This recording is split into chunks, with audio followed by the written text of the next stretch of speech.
प्रश्न 2, नीचे दिए गए प्रत्येक संख्या युग्म के लिए सिद्ध करें कि उनका गुणनफल उनके मासा और लसा के गुणनफल के बराबर है। प्रश्न 2 का तीसरा भी हल करेंगे। तो प्रश्न है 25,40। 25,40।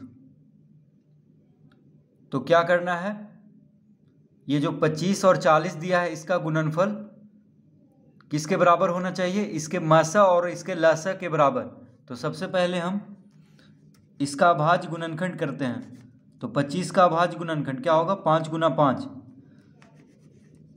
40 का अभाज्य गुणनखंड 20 दूना 40। 10 दूना 20, फिर 2 से 2 पचे 10। तो 25 का अभाज्य गुणनखंड क्या हो गया, 5 गुना 5। और 40 का अभाज्य गुणनखंड 2 गुना 2 गुना 2 गुना 5।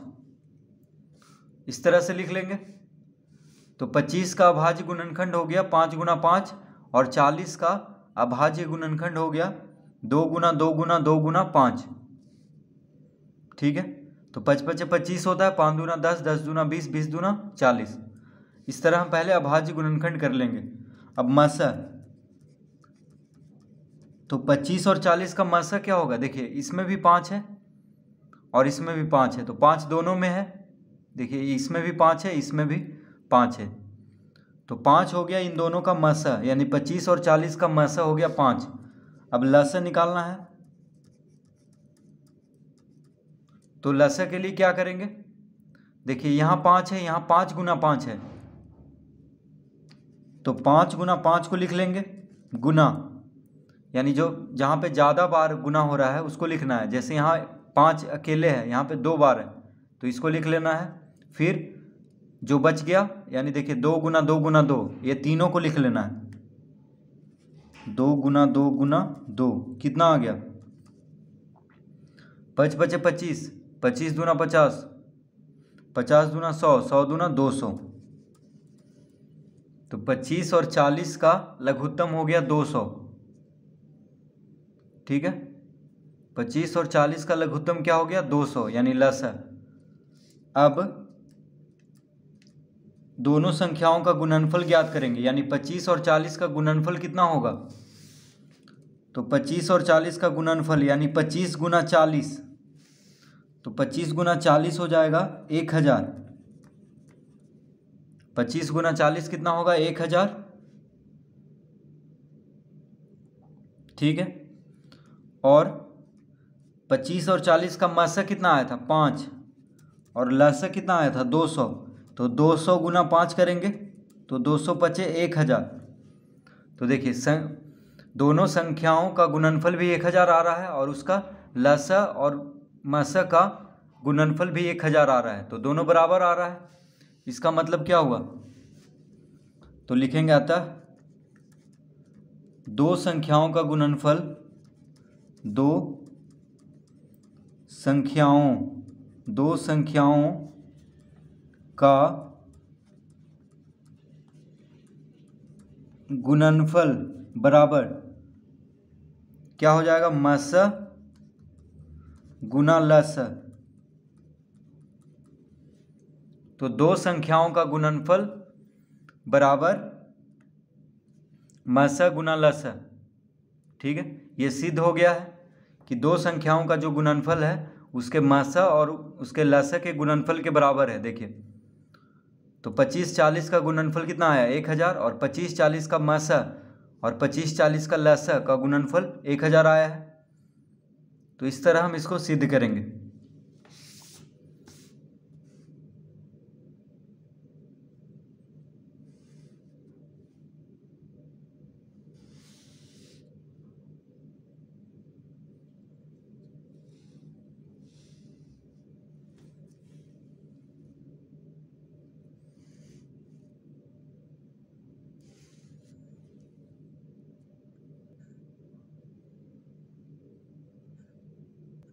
चौथा प्रश्न, तो चौथा प्रश्न है 15, 45।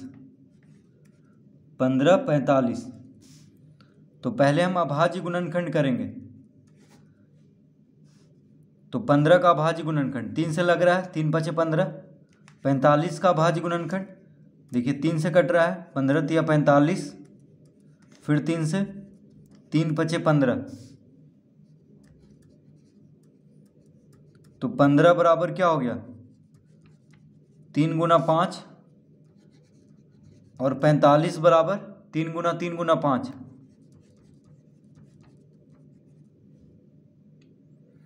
तो 15 हो गया, 5 तिया 15। 15 का अभाज्य गुणनखंड क्या हो गया, 3 गुना 5, और 45 का 3 गुना 3 गुना 5। तो अभाज्य गुणनखंड इस तरह लिख लेंगे। अब मसा,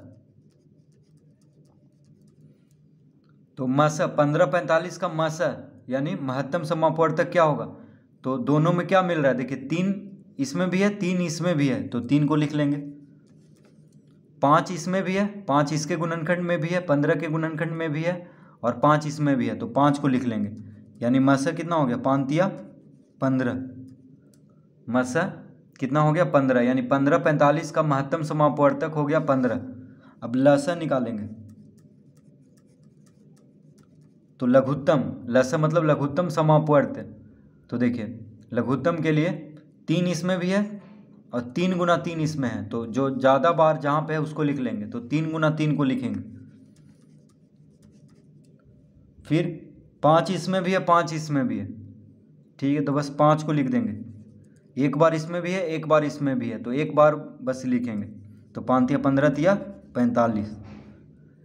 यानी 15 45 का मसा हो गया 15, और 15 45 का लसा हो गया 45। ठीक है, अब संख्या क्या था, 15 और 45, तो इसका गुणनफल देखिए 15 गुना 45 बराबर क्या आ गया, 15 गुना 45 करेंगे तो कितना आएगा, 15 पचे 75, हाथ में रहा 7, 15 चौक 60, 7 67, यानी 675। कितना आ गया, 675। तो 15 45 का मसा कितना आया है, देखिए 15 45 का मसा 15 आया है, और लसा 45 आया है, तो कितना आ जाएगा, इसमें भी देखिए 675 आ रहा है। ठीक है, यानी संख्या का जो गुणनफल है वही उसका मसा का भी गुणनफल आ रहा है, क्योंकि 15 45 का गुणनफल कितना आया, 675, और 15 और 45 का लघुत्तम 15, ये लघुत्तम 45 है और महत्तम 15 है, तो इसको भी गुना करने पे 675 आया। इसका मतलब हुआ, तो लिख लेंगे अतः दो संख्याओं का गुणनफल, दो संख्याओं का गुणनफल बराबर मसा गुना लसा। दो संख्याओं का गुणनफल बराबर मसा गुना लसा, यानी दो संख्याओं का जो गुणनफल है वो किसके बराबर है, उसके मसा और लसा के गुणनफल के बराबर है। देखिए तो 15 45 को गुना करने पे 675 आया, और 15 45 का महत्तम था 15 और लघुत्तम था 45, तो इसको भी गुना करने पे कितना आएगा, 675। तो इसका मतलब हुआ कि दो संख्याओं का गुणनफल उसके मसा और लसा के गुणनफल के बराबर है।